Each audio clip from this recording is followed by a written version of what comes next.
ನಮಸ್ಕಾರ. ಮೆಗಾ ಸುದ್ದಿ ವಿಶೇಷ ಕಾರ್ಯಕ್ರಮಕ್ಕೆ ಸ್ವಾಗತ. ನಾನು ಹೇಮಕುಮಾರ್. ರೇಣುಕಾಸ್ವಾಮಿ ಕೊಲೆ ಪ್ರಕರಣಕ್ಕೆ ಸಂಬಂಧಪಟ್ಟಂತೆ ಇವತ್ತು ಸುಪ್ರೀಂ ಕೋರ್ಟ್ ಮಹತ್ವದ ತೀರ್ಪನ್ನು ಕೊಟ್ಟಿದೆ. ನಟ ದರ್ಶನ್ ಬೇಲ್ ಕ್ಯಾನ್ಸಲ್ ಆಗಿದೆ. ಈಗ ಜೈಲೇ ಗತಿ ನಟ ದರ್ಶನ್ಗೆ.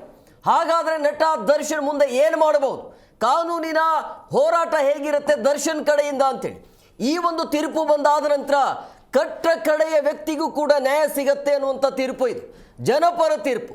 ಪ್ರಮುಖವಾಗಿ ಈ ಜಯ ಸಿಕ್ಕಿರೋದು ರಾಜ್ಯ ಸರ್ಕಾರಕ್ಕೆ, ಪೊಲೀಸ್ ಇಲಾಖೆಗೆ, ಆಮೇಲೆ ಆ ಕುಟುಂಬ ಏನಿದೆಯಲ್ಲ ರೇಣುಕಾಸ್ವಾಮಿಯ ಕುಟುಂಬಕ್ಕೆ ಸ್ವಲ್ಪ ಮಟ್ಟಿಗೆ ನೆಮ್ಮದಿ ಅಂತೂ ಸಿಕ್ಕಿದೆ. ಆದರೆ ಈ ರೀತಿಯ ಒಂದು ಅಶ್ಲೀಲವಾಗಿ ಮೆಸೇಜ್ ಮಾಡ್ದ ಅನ್ನುವಂಥ ಕಾರಣಕ್ಕಾಗಿ ಕೊಲೆನೇ ಪರಿಹಾರ ಆಗೋದಿಲ್ಲ ಅನ್ನೋದಕ್ಕೆ ನೇರವಾಗಿ ಇವತ್ತು ಸುಪ್ರೀಂ ಕೋರ್ಟ್ ಕೊಟ್ಟಿರುವಂಥ ತೀರ್ಪು ಇದು. ಸೊ ಈಗ ದರ್ಶನ್ ಮತ್ತೆ ಜೈಲಿನಲ್ಲಿ ಹೋಗಬೇಕಾಗತ್ತೆ. ಸೊ ಮುಂದೆ ಏನು ಮಾಡಬಹುದು, ಏನಾದರೂ ಅವಕಾಶ ಇದೆಯಾ ಅಂತೇಳಿ 6 ತಿಂಗಳಂತೂ ಏನು ಮಾಡೋಕ್ಕಾಗಲ್ಲ. ಸೊ ಹಂಗಾಗಿ ಹೈಕೋರ್ಟ್ ಎಲ್ಲಿ ಎಡವಿತ್ತು, ಯಾವ ರೀತಿಯಾಗಿ ಹೈಕೋರ್ಟ್ಗೆ ಚಾಟಿ ತೆಗೆದುಕೊಂಡ್ರು ಸುಪ್ರೀಂ ಕೋರ್ಟ್, ಎಲ್ಲದರ ಬಗ್ಗೆ ಚರ್ಚೆ ಮಾಡ್ತಿದ್ದೆ ಇವತ್ತಿನ ವಿಶೇಷ. ಅಯ್ಯೋ ದರ್ಶನ್ ಮತ್ತೆ ಜೈಲೇ ಗತಿ.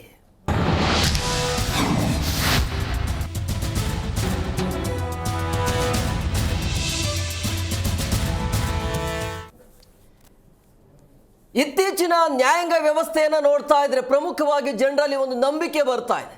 ನಾವು ಉಳ್ಳವರು ಅಥವಾ ದೊಡ್ಡವರು, ನಾವು ಏನು ಬೇಕಾದರೂ ಮಾಡ್ತೀವಿ ಅನ್ನುವಂಥ ಮೂರ್ಖರಿಗೆ ಇದೆಲ್ಲ ತೀರ್ಪುಗಳು ಪಾಠ ಆಗ್ತಾ ಇದೆ ಅಂತ ಅನ್ಸುತ್ತೆ. ಪ್ರಮುಖವಾಗಿ ಪ್ರಜ್ವಲ್ ರೇವಣ್ಣ ಪ್ರಕರಣ ಅಂತ ಬಂದಾಗ, ಈಗ ಮತ್ತೆ ದರ್ಶನ್ ಅವರ ತೀರ್ಪು ನೋಡಿದಾಗ ಕಟ್ಟ ಕಡೆಯ ವ್ಯಕ್ತಿಗೂ ಕೂಡ ನ್ಯಾಯ ಸಿಗತ್ತೆ. ತಪ್ಪು ಮಾಡಿದವನು ಶಿಕ್ಷೆಯನ್ನು ಅನುಭವಿಸಲೇಬೇಕು ಅಂತೇಳಿ ನಟ ದರ್ಶನ್ಗೆ ಸುಪ್ರೀಂ ಕೋರ್ಟ್ ಭಿಕ್ಷಾ ಕೊಟ್ಟಿದೆ. ಜಾಮೀನು ರದ್ದು ಮಾಡಿ ತಕ್ಷಣ ಬಂಧನ ಮಾಡಬೇಕು ಅನ್ನುವಂಥ ತೀರ್ಪು ಬಂದಿದೆ. ಸಂಜೆ ಒಳಗಡೆ ಅರೆಸ್ಟ್ ಆಗ್ತಾರೆ. ಪವಿತ್ರ ಗೌಡ, ದರ್ಶನ್ ಸೇರಿ 7 ಮಂದಿ ಅರೆಸ್ಟ್ ಆಗಲೇಬೇಕು. 6 ತಿಂಗಳು ಜೈಲಿನಲ್ಲಿ ಕಳೆಯೋದು ಕಡ್ಡಾಯ ಆಗಿದೆ. ದ್ವಿಸದಸ್ಯ ಪೀಠದ ಆದೇಶ ಇದು. ಸೊ ಈಗ ದಾಸನ ಬಂಧನ, ತ್ರಿಸದಸ್ಯ ಪೀಠಕ್ಕೆ ಅರ್ಜಿಯನ್ನ ಸಲ್ಲಿಕೆ ಮಾಡ್ತಾರಾ ಇಲ್ವಾ ಅನ್ನುವಂಥ ಪ್ರಶ್ನೆ. ಈಗ ನೋಟಿಸ್ ಕೊಟ್ಟು ವಶಕ್ಕೆ ಪಡೆಯಲು ಖಾಕಿ ಈಗ ಸಜ್ಜನೆ ಮಾಡಿಕೊಳ್ತಾ ಇದೆ. ಅಂದರೆ ತಕ್ಷಣ ಹೇಳಿದ ತಕ್ಷಣ ಅರೆಸ್ಟ್ ಮಾಡಂಗಿಲ್ಲ, ನೋಟಿಸ್ ಹೋಗುತ್ತೆ. ನೋಟಿಸ್ ಆಧಾರದ ಮೇಲೆ ಅವರನ್ನು ವಶಕ್ಕೆ ಪಡೆಯುವಂಥ ಸಾಧ್ಯತೆ ಇರುತ್ತೆ. ಬಟ್ ಈಗ ನಟ ದರ್ಶನ್ ಎಲ್ಲಿದ್ದಾರೆ ಅನ್ನುವಂಥದ್ದು, ಪವಿತ್ರ ಎಲ್ಲಿದ್ದಾಳೆ ಅಂಥೇಳಿ. ಸೊ ಹಂಗಾಗಿ ಈ 7 ಜನ ಆರೋಪಿಗಳಿಗೆ ಮತ್ತೆ ಜೈಲಿನಲ್ಲಿ ಹೋಗಬೇಕಾಗತ್ತೆ. ಬಳ್ಳಾರಿ ಜೈಲಿನಿಗೆ ಮತ್ತೆ ಬ್ಯಾಕ್. ನಟ ದರ್ಶನ್ ಜೈಲಿನಲ್ಲಿ ಕಳೆಯಬೇಕಾಗತ್ತೆ. ಬಟ್ ಈ ಹಿಂದೆ ಕೊಟ್ಟಿರುವಂಥ ರಾಜ್ಯಾತಿಥ್ಯ ಇದೆಯಲ್ಲ, ಅದಕ್ಕೆ ಅವಕಾಶ ಇರೋದಿಲ್ಲ. ಈಗ ನಟ ದರ್ಶನ್ ಯಾವಾಗ ಬೇಲ್ ಮೇಲೆ ಹೊರಗಡೆ ಬಂದಿದ್ರಲ್ಲ, ರಾಜಾರೋಷವಾಗಿ ವಿದೇಶಕ್ಕೆ ತೆರಳಿದ್ರು. ಬೇಲ್ ಪಡೆದುಕೊಂಡಿರುವಂಥ ಮನವಿನೇ ಬೇರೆ ಇತ್ತು. ಲಕ್ವ ಹೊಡೆದು ಬಿಡುತ್ತೆ, ಬೇಲ್ ಬೇಕೇ ಬೇಕು, ಆಪರೇಷನ್ ಇದೆ, ಮತ್ತೊಂದು ಮಗದೋದು ಅಂತೇಳಿ. ಬಟ್ ಅದೆಲ್ಲವೂ ಕೂಡ ಈಗ ಸುಪ್ರೀಂ ಕೋರ್ಟ್ಗೆ ಮ್ಯಾಟ್ರ್ ಆಗಿದೆ. ಸೊ ಹಂಗಾಗಿ ಇದೆಲ್ಲವೂ ಕೂಡ ಎಡವಟ್ಟಾಯ್ತಾ ದರ್ಶನ್ಗೆ ಅಂತೇಳಿ. ದರ್ಶನ್ ಮುಂದೆ ಏನು ಮಾಡಬಹುದು, ಕಾನೂನು ಹೋರಾಟ ಇದೆಯಾ ಇಲ್ಲ, ಎಲ್ಲದರ ಬಗ್ಗೆ ಚರ್ಚೆ ಮಾಡ್ತೀವಿ ಸುದೀರ್ಘವಾಗಿ. 1 ಗಂಟೆಗಳ ಕಾಲ ನಾವು ನಿಮ್ಮ ಜೊತೆಲಿ ಇರ್ತೀವಿ. ಅದರ ಜೊತೆಗೆ ಯಾವಾಗ ದರ್ಶನ್ ಅವರ ಬೇಲ್ ಅರ್ಜಿ ಏನು ಕ್ಯಾನ್ಸಲ್ ಆಯ್ತಲ್ಲ, ತಕ್ಷಣ ರೇಣುಕಾಸ್ವಾಮಿ ಕುಟುಂಬಸ್ಥರು ಕೂಡ ಮಾತನಾಡಿದ್ದಾರೆ. ಅಂದರೆ ಅವ್ರು ಹೇಳ್ತಾ ಇರುವಂತೂ ಸದ್ಯಕ್ಕೆ ಅವ್ರಿಗಂತೂ ನೆಮ್ಮದಿ ಖುಷಿ ಅಂತೂ ಇರುತ್ತೆ. ನ್ಯಾಯ ಸಿಕ್ಕಿದೆ, ಮಗನ ಆತ್ಮಕ್ಕೆ ಶಾಂತಿ ಸಿಕ್ಕಿದೆ ಅಂತ ಹೇಳ್ತಿದ್ದಾರೆ. ಏನು ಹೇಳಿದ್ದಾರೆ, ಇಡೀ ಫ್ಯಾಮಿಲಿ ಕೂಡ ಮಾತನಾಡಿದೆ. ಏನು ಹೇಳಿದ್ದಾರೆ ಕೇಳೋಣ ಬನ್ನಿ.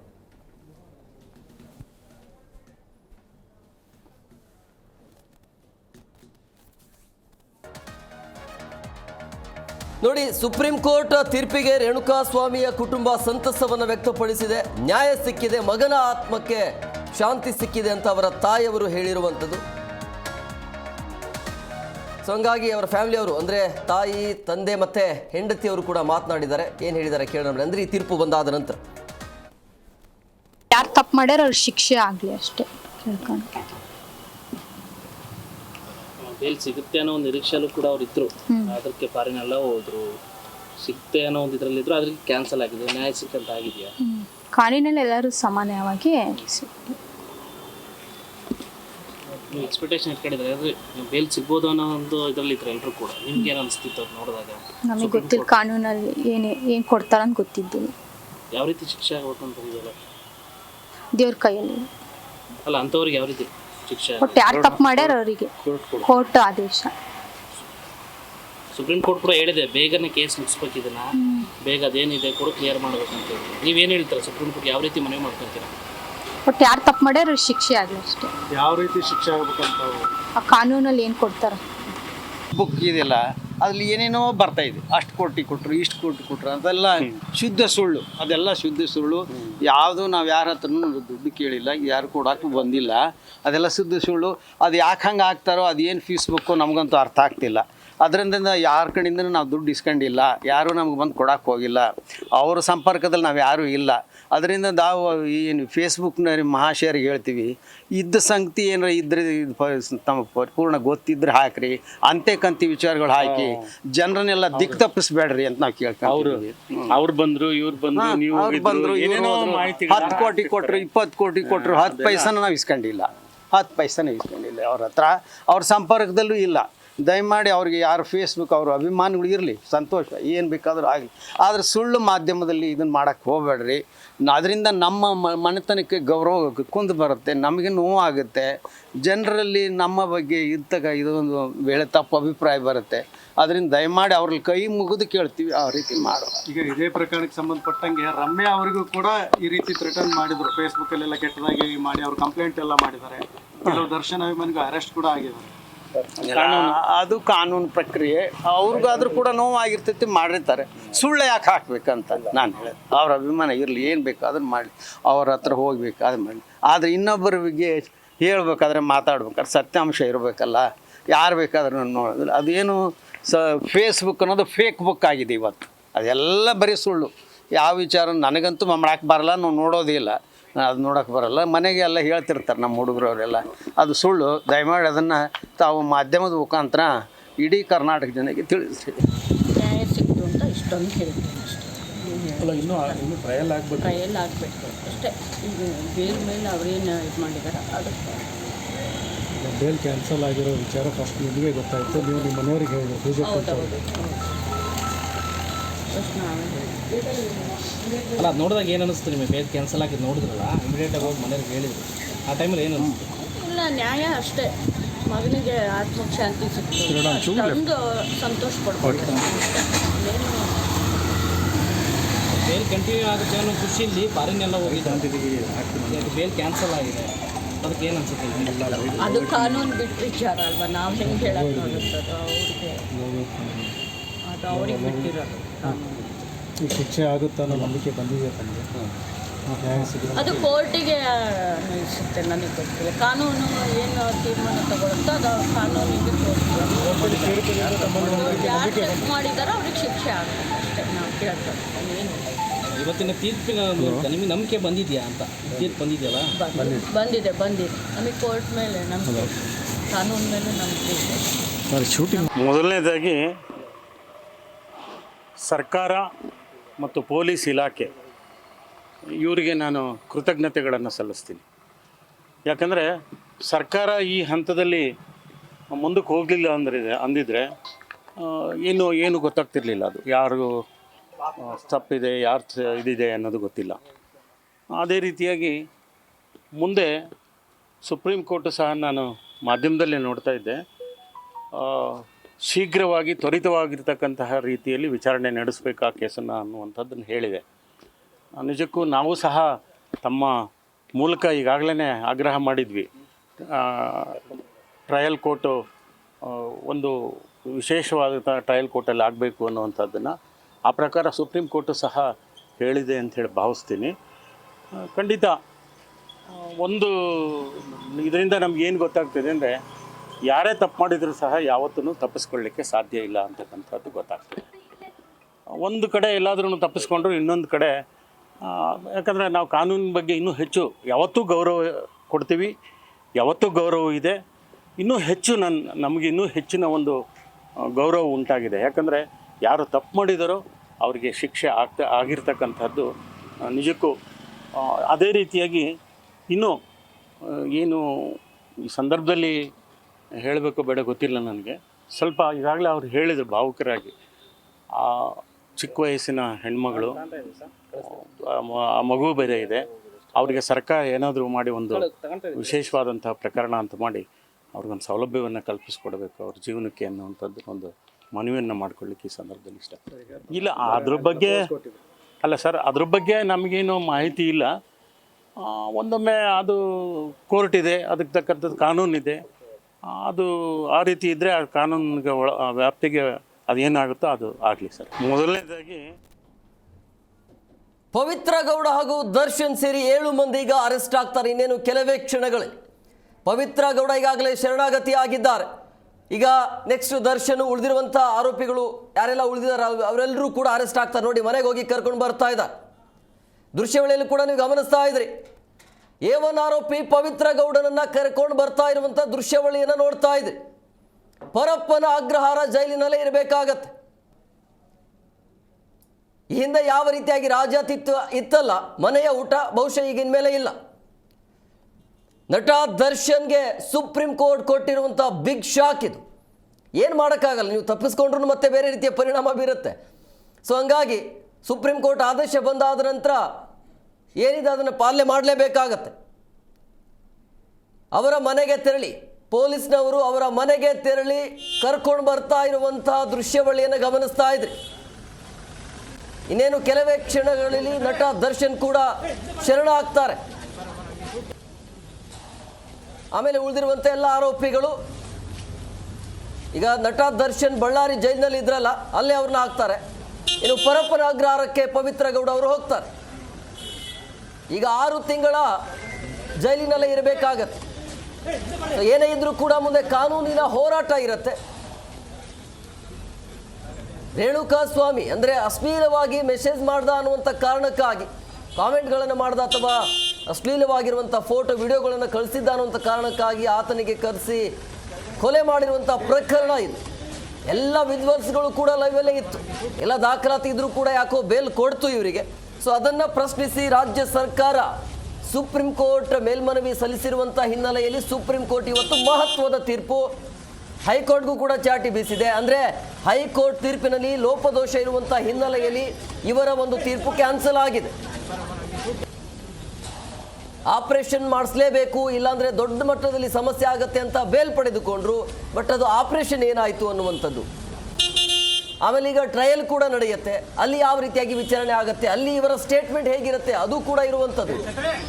ಅದರ ಆಧಾರದ ಮೇಲೆ ಮುಂದಿನ ಭವಿಷ್ಯ ನಿರ್ಧಾರ ಆಗುತ್ತೆ ಇವರದ್ದು.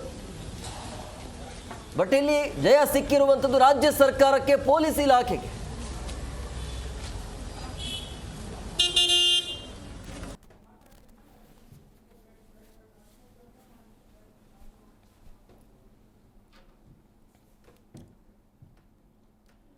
ಈ ಬಗ್ಗೆ ಮಾತನಾಡೋದಕ್ಕೆ ಅತಿಥಿ ಅವರು ಜಾಯ್ನ್ ಆಗಿದ್ದಾರೆ. ನಾನು ಅವರ ಕಾರ್ಯಕ್ರಮಕ್ಕೆ ವೆಲ್ಕಮ್ ಮಾಡ್ತೀನಿ. ಮೊದಲನೇದಾಗಿ ನಿವೃತ್ತ ಪೊಲೀಸ್ ಅಧಿಕಾರಿ ಆಗಿರುವಂಥ ಬಸವರಾಜ್ ಮಾಲ್ಗತ್ತಿ ಅವರು, ಸರ್ ಕಾರ್ಯಕ್ರಮಕ್ಕೆ ಆತ್ಮೀಯವಾದಂಥ ಸ್ವಾಗತ.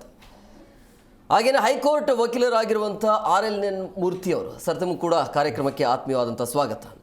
ಇನ್ನು ಕಾಳಯ್ಯ ಅವರು ಹೈಕೋರ್ಟ್ ವಕೀಲರು, ಸರ್ ತಮಗೂ ಕೂಡ ಕಾರ್ಯಕ್ರಮಕ್ಕೆ ಆತ್ಮೀಯವಾದಂಥ ಸ್ವಾಗತ. ಸರ್ ಬಸವರಾಜ್ ಸರ್, ಈ ಮಹತ್ವದ ತೀರ್ಪಿನ ಬಗ್ಗೆ ನಿಮ್ಮ ಅಭಿಪ್ರಾಯ ಏನು? ಮೊದಲ ರಿಯಾಕ್ಷನ್. ಇದು ಮಾಡಿದ್ದುಣ್ಣೋ ಮಾರಾಯ, ಒಳ್ಳೆ ತೀರ್ಪಿದೆ, ನಾವು ಸ್ವಾಗತ ಮಾಡ್ತೇವೆ. ಈ ತೀರ್ಪಿನಿಂದ ಕಾನೂನು, ಪೊಲೀಸರು, ಕೋರ್ಟು ಸ್ವಲ್ಪ ಮರ್ಯಾದೆನೇ ಬಂದಿದೆ. ಸ್ವಲ್ಪ ಜನರಲ್ಲಿ ಹೆದರಿಕೆನೂ ಕ್ರಿಯೇಟ್ ಮಾಡ್ತದೆ. ಯಾಕಂದರೆ ಎಷ್ಟೇ ಪ್ರಭಾವ ಇರಲಿ, ಅವ್ರಿಗೆ ಕಾನೂನು ಎಲ್ಲರಿಗೂ ಒಂದೇ ಅಪ್ಪ ಅಂತ ಅನ್ನೋದು ಈ ಜಡ್ಜ್ಮೆಂಟ್ ಪ್ರೂವ್ ಮಾಡ್ತದೆ. ಮತ್ತು ಅದರಲ್ಲಿ ಹೈಕೋರ್ಟಿನ ಏನು ಲೂಪ್ ಹೋಲ್ಸ್ ಇದೆ ಅದು ಎತ್ತಿ ಹಿಡಿದಿದ್ದಾರೆ. ಅದರಿಂದ ಮುಂದೆ ಟ್ರಯಲ್ ನಡೆಯುವಾಗ ನೀವೇನು 6 ತಿಂಗಳ ತನಕ ವೇಟ್ ಮಾಡಬೇಕಂದ್ರಲ್ಲ, 6 ತಿಂಗಳೂ ವೇಟ್ ಮಾಡೋದಿಲ್ಲ, 6 ತಿಂಗಳೊಳಗೆ ಡಿಸ್ಪೋಸ್ ಮಾಡಿಬಿಡ್ತಾರೆ ಕೇಸ್. ನನಗೆ ಅನಿಸೋ ಮಟ್ಟಿಗೆ ಈ ಬೇಲ್ ಜಡ್ಜ್ಮೆಂಟ್ ನೋಡಿದ್ರೆ ಅದು ಸೆಷನ್ ಜಡ್ಜ್ ಮೇಲೆ ಸ್ವಲ್ಪ ಪರಿಣಾಮ ಬೀರ್ತದೆ. ಖಂಡಿತವಾಗಿ 90% ಕನ್ವಿಕ್ಷನ್ನೇ, ಅದರಾಗೇನು ಮೀರೋದಿಲ್ಲ, ಅದರಾಗೇನು ಪ್ರಶ್ನೆನೇ ಇಲ್ಲ. ಆ ಪ್ರಭಾವ ಬೀರ್ತದೆ, ಖಂಡಿತವಾಗಿ ಶಿಕ್ಷೆ ಕೊಡ್ತಾರೆ, 90% ಕನ್ವಿಕ್ಷನ್ ಆಗ್ತದೆ. ಸೊ ಇನ್ನೊಂದಂದರೆ, ನೀವು ಯಾಕೆ ಬೇಲ್ ಕ್ಯಾನ್ಸಲ್ ಆಯಿತು ಅನ್ನೋದು ಮೋಟಿವ್ ಭಾಳ ಸ್ಟ್ರಾಂಗ್ ಇತ್ತು.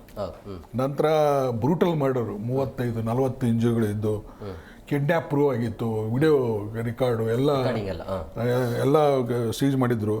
FSL ಬೂಟ್ನ್ಯಾಗ ಮಣ್ಣು, ಬ್ಲಡ್ ಸ್ಟೇನ್ ಆರ್ಟಿಕಲ್ಸು ಎಲ್ಲ ಫೇವರೇಬಲ್ ರಿಪೋರ್ಟ್ ಬಂದಿತ್ತು.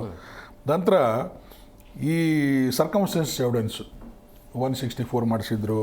ಆಮೇಲೆ ಮೆಸೇಜು, ಡಿಲೀಟ್ ಮಾಡಿದಂಥ TV ಇದರಲ್ಲಿ ಸರ್ವರ್ದಲ್ಲಿ ಸಿಕ್ಕುವ ಎಲ್ಲ ರೆಕಾರ್ಡ್ಗಳು, ಫೋಟೋಗಳು, ಗೀಟುಗಳು ಎಲ್ಲ ಪ್ರೆಸೆನ್ಸು ಎಲ್ಲನೂ ಪ್ರೂವ್ ಆಗಿದೆ. ಹೀಗಾಗಿ ಅವನಿಗೆ ಬೇಲ್ ಕ್ಯಾನ್ಸಲ್ ಆಗಿದೆ. ಇದು ಒಳ್ಳೆಯ ಬೆಳವಣಿಗೆ.